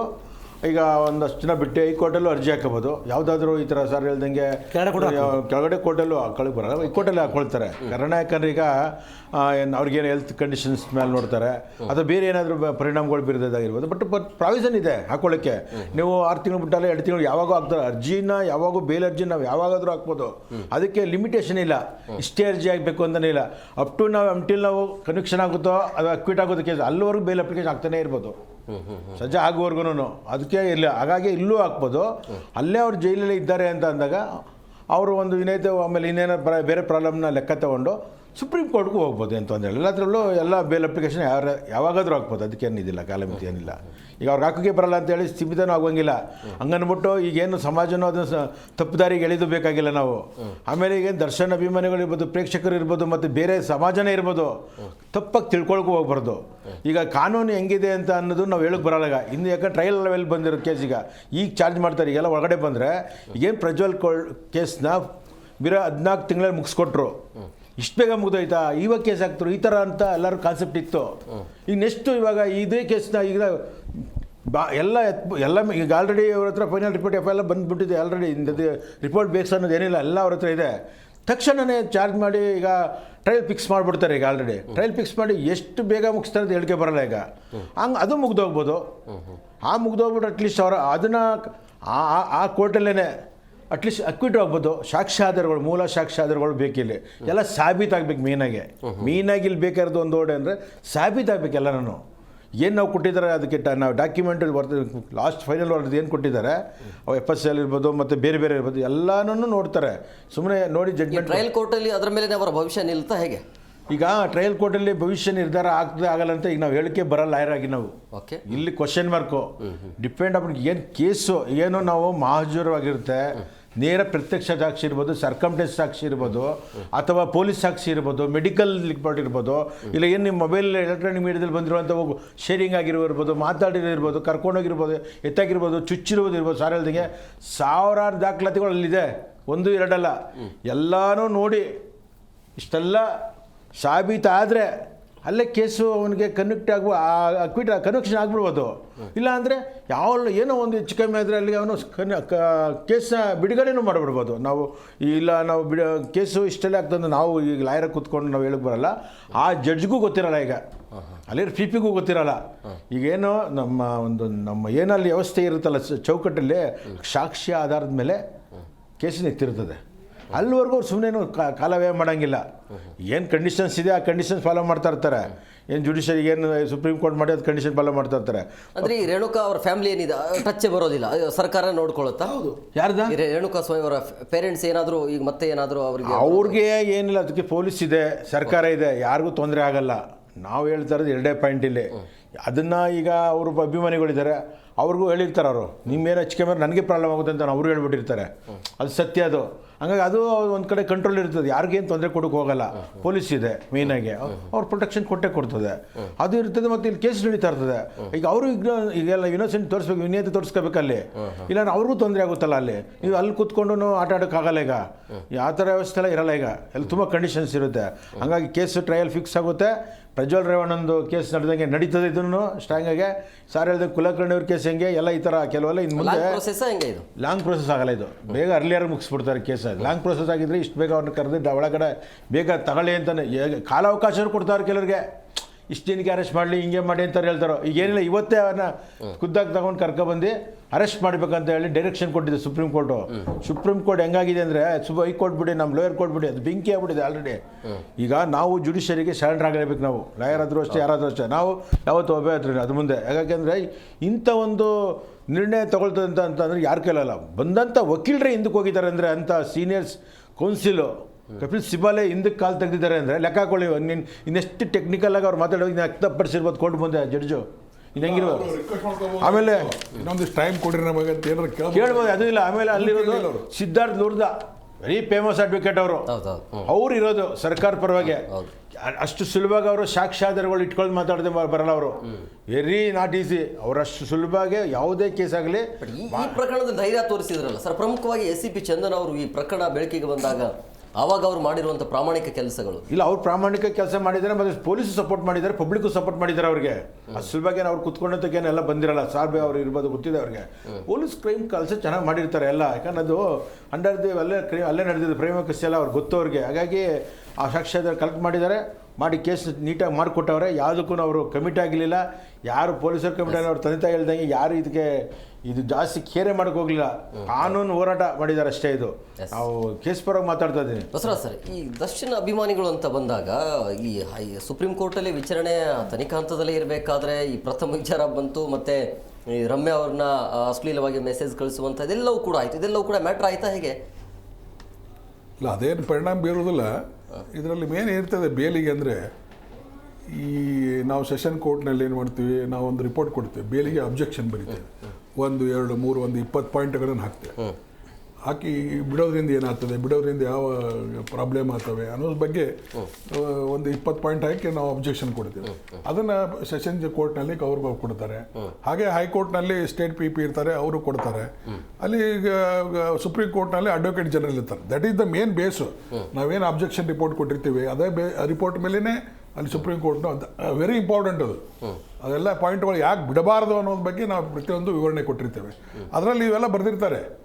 ಈ ಅಭಿಮಾನಗಳ ಕಿರಿಕಿರಿ, ಆಮೇಲೆ ಅವ್ರದ್ದು ಕಿರಿಕಿರಿ, ಇದು ಏನೋ ಬಿಟ್ಟರೆ ಏನೇನು ಸಮಸ್ಯೆ ಆಗಿದೆ ಪ್ರತಿಯೊಂದು ಬರೆದಿರ್ತಾರೆ. ಇವನ್ ಈಗ ನೋಡಿ, ಅವನು ಇಲ್ಲಿದ್ದರೆ ಏನಾದರೂ ಸಾಕ್ಷ್ಯಾಧಾರಗಳ ಮೇಲೆ ಒತ್ತಡ ತರಬಹುದು, ನಾಶಪಡಿಸಲಿಕ್ಕೆ ಪ್ರಯತ್ನ ಮಾಡ್ಬೋದು ಅನ್ನೋಂಥ ಆಪಾದನೆ ಬರ್ತಾವೆ ಅಂತ ತಿಳ್ಕೊಂಡು ಆಲ್ಮೋಸ್ಟ್ ಫಾರಿನ್ದಲ್ಲೇ ಇದ್ದ ಅವನು. ಶೂಟಿಂಗ್ ಆಗು, ಹೌದಾ, ಶೂಟಿಂಗ್ ನೆಪದಲ್ಲಿ ಏನೋ ಒಂದು ಫಾರಿನ್ದಲ್ಲಿದ್ದ. ಸೊ ಹಾಗೆಲ್ಲ ಸರಿಯಾಗಿ ಅವಂಗೂ ಗಾಡಿ ಮಾಡಿರ್ತಾರೆ. ಆದರೂ ಗ್ರಹಚಾರ ಆಗಿದೆ. ಏನು ಅದು ಕೆಲವೊಮ್ಮೆ ಹೇಳ್ತಾರಲ್ಲ, ಅದು ಏನು ಮಾಡಿದ್ರೂ ಕೊನೆಗೆ ಅದು ತಪ್ಪೋದಿಲ್ಲ, ಬರೋದು ಬಂದೇ ಬರ್ತದೆ. ಕರ್ಮ ಇದು. ಸೊ ಕರ್ಮ ಅನುಭವಿಸ್ಬೇಕು ಅದಷ್ಟೇ. ಇದರ ಅರ್ಥ ಇನ್ನೊಂದು ಈ ಜೈಲ್ ಬಗ್ಗೆ ನಾನು ಹೇಳಲಿಕ್ಕೆ ಇಷ್ಟಪಡ್ತೇನೆ. ಏನು ಸವಲತ್ತುಗಳು ಬಹಳ ಒಳ್ಳೆ ಜಜ್ಮೆಂಟ್ ಅದು ಜೈಲುಗಳ ಬಗ್ಗೆ ಹೇಳಿದ್ದು. ನಾವು ಸಾಕಷ್ಟು ಸಲ ನೋಡಿದ್ದೇವೆ, ನಾನು ಸಾಕಷ್ಟು ಸಲ ಜೈಲ್ ರೈಡ್ ಮಾಡಿದ್ದೇನೆ. ಅನೇಕ ವಸ್ತುಗಳು ಸಿಕ್ಕವು, ಇವನ್ ಪಿಸ್ತೂಲು ಸಹ ಸಿಕ್ಕವ ನಮಗೆ ಜೈಲ್ನಾಗ. ಅದು ಹ್ಯಾಂಗ್ ಒಯ್ದು ಹ್ಯಾಂಗ್ ಮಾಡಿದ್ರು, ನಿಭಾಯಿಸಿದ್ರೆ ಸೂಸೈಡ್ ಮಾಡ್ಕೊಂಡ್ರೆ ಗಾಂಜಾ, ಅಫೀಮು ಇವೆಲ್ಲ ಕಾಮನ್, ಅಲ್ಲಿ ಬ್ಲೇಡು, ಮೊಬೈಲು ಇವೆಲ್ಲ ಕಾಮನ್ ವಸ್ತುಗಳು. ಇವೆಲ್ಲ ಸಿಗ್ತಾವಂದ್ರೆ ಅಲ್ಲಿ ಸವಲತ್ತುಗಳು ಹೆಂಗೆಲ್ಲ. ಅವನೋ VIP ಅಲ್ಲಿ ಜೈಲಿಗೆ ಬಂದ ಅಂದರೆ ಭಯಂಕರ ಖುಷಿ ಅವನಿಗೆ. ಈ ಹಿಂದೆ ನೋಡು ಜಯಲಲಿತಾನ ಅಸಿಸ್ಟೆಂಟ್ ಇದ್ರು, ಯಾರವರು, ಶಶಿಕಲಾ ಬಂದಾಗೆ ನಮ್ಮ ಅಲ್ಲಿ ಇದುವಂಥ DIGನೇ ರೂಪ ಅವರು ADG ಮೇಲೆ ಆಪಾದನೆ ಮಾಡಿದ್ರು. ರೈಟಿಂಗ್ದಲ್ಲಿನೇ 2 ಕೋಟಿ ತಗೊಂಡು ಅವ್ರಿಗೆ ಸವಲತ್ತು ಕೊಟ್ಲು ಅಂತ ಆಪಾದನೆ ಮಾಡಿದ್ರು. ಗೊತ್ತದೆ ನಿಮಗೆ? 2 ಕೋಟಿ ADGP ತಗೊಂಡು ಅವ್ರಿಗೆ ಸವಲತ್ತುಗಳು ಕೊಟ್ಟರು ಅಂತ ಅಲ್ಲಿರುವಂಥ DIGನೇ ರೈಟಿಂಗ್ನಲ್ಲಿ ಆಪಾದನೆ ಮಾಡಿದ್ರು. ಸೊ ಈ ಥರ ಅವ್ಯವಹಾರಗಳು ಎಲ್ಲ ನಡೀತಿದ್ದು. ಅಲ್ಲೆಲ್ಲ ಕ್ರಿಮಿನಲ್ಸು, ನಮ್ಮಲ್ಲಿ ಕಾನೂನು ಏನಿದೆ, ಅಪರಾಧಿಯ ಮನೋಭಾವನೆಯನ್ನು ಪರಿವರ್ತನೆ ಮಾಡೋ ದೃಷ್ಟಿಯಿಂದ ನಮ್ಮಲ್ಲಿ ಕಾನೂನಿದೆ. ಆದರೆ ಅದ್ರ ದುರುಪಯೋಗ ಭಾಳ ನಡೆದಿದೆ. ಅಲ್ಲಿ ಪರಿವರ್ತನೆ ಆಗೋದಿಲ್ಲ, ಅಲ್ಲಿ ಆರ್ಗನೈಸ್ ಆಗ್ತಾರೆ. ಚಿಲ್ಲರೆ ಪುಟ್ಟೆ ಪಿಕ್ ಪಾಕೆಟ್ ಮಾಡವ, ದೊಡ್ಡ ರೌಡಿಸಮ್ಮು, ಆಮೇಲೆ ರಾಬ್ರಿ, ಡೊಕೈಟಿ ಇವು ಮಾಡಿ ನೋಡೋ ಚಿಕ್ಕದು ಮಾಡಿದ್ರು ಜೈಲಿಗೆ ಬರ್ತೀಯ ಮಗನೇ, ದೊಡ್ಡದು ಮಾಡೋದು ಜೈಲಿಗೆ ಬರ್ತೀಯ, ಎದುರು ಮಾಡೋ ಅಂತೇಳೋದು ಅಲ್ಲಿ ಜನ ಆರ್ಗನೈಸ್ ಆಗ್ತಾರೆ. ಒಬ್ಬ ಯಾವ ದುಷ್ಟರು ಇರ್ತಾರೆ, ಒಂದು 2-3 ಗ್ಯಾಂಗ್ ಲೀಡರ್ಗಳು, ಅವರೆಲ್ಲ ಆರ್ಗನೈಸ್ ಮಾಡ್ಕೊಂಡು ಹೊರಗೆ ಬಂದು ಆರ್ಗನೈಸ್ಡ್ ಅಫೆನ್ಸ್ ಮಾಡೋಕ್ಕೆ ಶುರು ಮಾಡ್ತಾರೆ. ಸುಧಾರಣೆ ಆಗೋ ದೃಷ್ಟಿಯಿಂದ ನಮ್ಮಲ್ಲಿ ಕಾನೂನು ಇದ್ರು. ಏನು ಗಲ್ಫ್ ಕಂಟ್ರಿಯಲ್ಲಿ ಹ್ಯಾಂಗ್ ಟಿಟ್ ಫಾರ್ ಟ್ಯಾಟ್ ಕಾನೂನಿಲ್ಲ. ಕೈ ಕಡಿದು, ಕಳು ಮಾಡಿದ್ರೆ ಕೈ ಕಡಿ, ರೇಪ್ ಮಾಡಿದ್ರೆ ಕಲ್ಲು ಹೊಡೆದು ಸಾಯ ಹೊಡಿ ಅಂಥ ಕಾನೂನು ನಮ್ಮಲ್ಲಿ ಇಲ್ಲ. ಅದು ಕೆಲವೊಂದು ಕಾನೂನಲ್ಲಿ ಆ ಥರ ಟಿಟ್ ಫಾರ್ ಟ್ಯಾಟ್ ಕಾನೂನು ಬರಬೇಕು ನಮ್ಮಲ್ಲಿ. ಯಾವುದಂದರೆ ಈ ರೇಪ್ ಕೇಸ್ನಲ್ಲಿ ಹೆಚ್ಚಾಗಿ ಮಕ್ಕಳು ರೇಪ್ನಲ್ಲಿ ಮಾಡ್ತಾರೆ, ಅವ್ರಿಗೆ ಆ್ಯಸಿಡ್ ಹಾಕ್ತಾರಲ್ಲ ನನ್ನ ಮಕ್ಕಳಿಗೆ, ಅವ್ರಿಗೂ ಅಂತ ರಸ್ತೆ ಮೇಲೇ ಹೊಡೆಯುವಂಥ ಮರಣ ದಂಡನೆ ಆಗಬೇಕು ಅಂದರೆ ಬಂದಾಗ್ತವೆ. ಇಲ್ಲಾಂದರೆ ಜೈಲಲ್ಲಿ ಊಟ ಅಂತ ಬಂದಾಗ ಈಗ ಜೈಲಲ್ಲಿ ಕೊಡುವಂಥ ಊಟನೇ ಇರುತ್ತೆ ಅಥವಾ ಮನೆಗೆ? ಅದು ಏನಾಯಿತು, ಈ ಮೊದಲೆಲ್ಲ ನಾವು 2 ರೊಟ್ಟಿ ಇದರಲ್ಲಿ ಪರಣದಲ್ಲಿ ಹಾಕಿ ಕೊಡ್ತಿದ್ವಿ, ತಟ್ಟೆ ಇದರಲ್ಲಿ. ನಾವು ಹಿಂದೆ ಇಲ್ಲಾಂದ್ರೆ ಇದ್ರದ್ದು ಅಲ್ಯೂಮಿನಿಯಂ ತಟ್ಟೆ ಇರ್ತಿತ್ತು, ಅದೇ ತಟ್ಟೆ ಒಂದು ಚಂಬು, ಆ ಚಂಬು ಸಂಡಾಸಗೂ ಅದೇ ಚಂಬು, ನೀರು ಕುಡಿಯೋಕ್ಕೂ ಅದೇ ಚಂಬು, ಸ್ನಾನಕ್ಕೂ ಅದೇ ಚಂಬು, ಬೇರೆ ವ್ಯವಸ್ಥೆನೇ ಇರ್ತಿರಲಿಲ್ಲ. ಅಷ್ಟು ಸೊಳ್ಳೆ ಗಿಳ್ಳೆ ಭಯಂಕರ. ಅವನು ಒಂದು ದಿವಸ ಇರಲಿಕ್ಕಾದ್ರೆ ಅವನು ಆ ಚಿತ್ರ ಹಿಂಸೆ ಆಗಿತ್ತು ಅವನಿಗೆ. ಸೊಳ್ಳೆಗಳು ಪರಿಸ್ಥಿತಿ, ಆ ಲೈಟ್ ಇರೋದಿಲ್ಲ, ಕತ್ತಲು ಕೋಣೆ ಅನ್ನೋದು ಆ ಥರ ಪರಿಸ್ಥಿತಿ ಇತ್ತು. ಆಮೇಲೆ 74ರಲ್ಲಿ ಏನಾಯ್ತು, ಧರ್ಮವೀರ್ ಕಮಿಷನ್ ಬಂದು ಜೈಲು ಸುಧಾರಣೆ ಮಾಡಿರಿ, ಇವರಿಗೆ ಅವರು ಮನುಷ್ಯರು, ಅವ್ರಿಗೆ ಎಲ್ಲ ರೀತಿಯ ಸಹಕಾರ ಬೇಕು, ಎಲ್ಲ ರೀತಿಯ ವ್ಯವಸ್ಥೆ ಬೇಕು, ಗಾಳಿ ಬೆಳಕು ಸೂರ್ಯ ಎಲ್ಲನೂ ಬರಬೇಕು ಅಂತ ತಿಳ್ಕೊಂಡು ಚಿಕ್ಕ ಕಿಟಕಿ ಇರ್ತಿದ್ದು ಮೊದಲೇ. ನೀವು ಅಂಡಮಾನ್ ನಿಕೋಬಾರ್ ಹೋಗಿ ನೋಡ್ರಿ, ನೀವು ಸಣ್ಣ ಒಂದೇ 6 ಇಂಚಿಂದ ಕಿಟಕಿ, 6 ಇಂಚು 4, ಅದನ್ನು ಮನುಷ್ಯ ಒಳಗೆ ಹೋಗಬಾರ್ದಂತ ಅಂತ ಈಗೂ ಅದ ಅಲ್ಲಿ ಅಂಡಮಾನ್ ನಿಕೋಬಾರ್. ಸರ್, ಇವರಿಗೆ ಸಾಮಾನ್ಯ ಕೈದಂತೆ ಟ್ರೀಟ್ಮೆಂಟ್ ಇರುತ್ತಾ ಅಥವಾ VIP ಥರ ಏನಾದರೂ ನೋಡ್ತಾರೆ? ಸಾಮಾನ್ಯ ಕೈದಿ ಥರ ಟ್ರೀಟ್ಮೆಂಟ್ ಇರ್ತದೆ, VIP ಏನು ಇರುವುದಿಲ್ಲ. VIP ಪ್ರಶ್ನೆನೇ ಇಲ್ಲ, ಸಾಮಾನ್ಯ ಕೈದಿನೇ ಇರ್ತವೆ. ಅವ್ನಿಗೇನಾದರೂ ದೈಹಿಕವಾಗಿ ಏನಾದರೂ ಅನಾನುಕೂಲ ಆದರೆ ಅಲ್ಲಿ ಮೆಡಿಕಲ್ ಆಫೀಸರ್ ಇರ್ತಾನೆ ಜೈಲಿನಲ್ಲಿ, ಅವನೇನಾದರೂ ರೆಕಮೆಂಡ್ ಮಾಡಿ ಡಿಸ್ಟಿಕ್ ಆಫೀಸಿಗೆ ಕಳಿಸಿ, ಡಿಸ್ಟಿಕ್ ಹಾಸ್ಪಿಟ್ಲಲ್ಲಿ ಅವರು ಇಲ್ಲೇ ಇದು ಆಗೋದಿಲ್ಲ, ಅದು ಬೇಕು ಮುಂದಿನ ಹೆಚ್ಚಿನ ಅವ್ನಿಗೆ ಇದು ಆಗ್ಬೇಕಂದ್ರೆ ಅವಾಗ ಅಲ್ಲೇ ಒಂದು ಜೈಲು ಇರ್ತದೆ, ರೂಮ್ನಲ್ಲಿನೇ ಆರೈಕೆ ಜೈಲು ಇರ್ತದೆ, ಅಲ್ಲೇ ಅವ್ರಿಗೆ ಟ್ರೀಟ್ಮೆಂಟ್ ಕೊಡ್ತಾರೆ. ಸೊ ಈ ಥರ ವ್ಯವಸ್ಥೆ ಅಲ್ಲಿ ಜೈಲಿನಲ್ಲಿ ಕಾಮನ್ ಇರೋದು, ಅದ್ರ ಬಗ್ಗೆ ಏನಿಲ್ಲ ಇದು. Okay, yes, thank you very much. 3 ಜನಕ್ಕೂ ಎಷ್ಟೊತ್ತು ಕಾರ್ಯ ಮುಗಿಸೋದ್ರೆ ಎಷ್ಟು ಬೇಗ ಜಾಯ್ನ್ ಆಗಿದ್ದಕ್ಕೆ ಸಮಯ ಇಲ್ಲ. ಎಸ್, ನೋಡಿದ್ರಲ್ಲ ವೀಕ್ಷಕರೇ, ಪ್ರಮುಖವಾಗಿ ಸುಪ್ರೀಂ ಕೋರ್ಟ್ ಕೊಟ್ಟಿರುವಂತಹ ಮಹತ್ವದ ತೀರ್ಪು. ಆಯ್ಕೆಗಳು ಇದ್ದಾವೆ, ಈಗ ಜೈಲೇ ಫಿಕ್ಸ್ ಅಂತ ಆಗೋದಿಲ್ಲ, ಬಟ್ ಬೆಳವಣಿಗೆ ಪ್ರೊಸೆಸ್ ಏನಾಗುತ್ತಲ್ಲ, ಪ್ರೊಸೆಸ್ ಆಗೋ ತನಕ ಜೈಲಿನಲ್ಲಿ ಇರಬೇಕಾಗತ್ತೆ, ಮತ್ತು ಒಂದು ಅರ್ಜಿಯನ್ನು ಸಲ್ಲಿಸೋದಕ್ಕೆ ಕೂಡ ಅವಕಾಶ ಇರುತ್ತೆ. ಆದರೆ ಇಲ್ಲಿ ಒಂದು ಕಡೆಯ ವ್ಯಕ್ತಿಗೂ ಕೂಡ ನ್ಯಾಯ ಸಿಗತ್ತೆ ಅನ್ನೋದು, ಅವನು ಎಂತಹ ದೊಡ್ಡ ವ್ಯಕ್ತಿ ಇದ್ರೂ ಕೂಡ ಆತ ತಪ್ಪು ಮಾಡಿದ್ರೆ ಅನುಭವಿಸಲೇಬೇಕಾಗತ್ತೆ, ಶಿಕ್ಷೆಯನ್ನು ಅನುಭವಿಸಲೇಬೇಕು ಅಂತೇಳಿ. ಪಾಪದ ಕೂಡ ತುಂಬಿದ ಮೇಲೆ ಇನ್ನೇನಾಗುತ್ತೆ, ಈ ರೀತಿಯ ಪರಿಣಾಮವನ್ನು ಎದುರಿಸಬೇಕಾಗತ್ತೆ. ಇದಾಗಿತ್ತು ಇವತ್ತಿನ ವಿಶೇಷ. ಮತ್ತಷ್ಟು ಅಪ್ಡೇಟ್ಸ್ಗಾಗಿ ನೋಡ್ತಾ ಇರಿ ಜಿ ಕನ್ನಡ ನ್ಯೂಸ್, ಸತ್ಯವೇ ಸುದ್ದಿಯ ಜೀವಾಳ.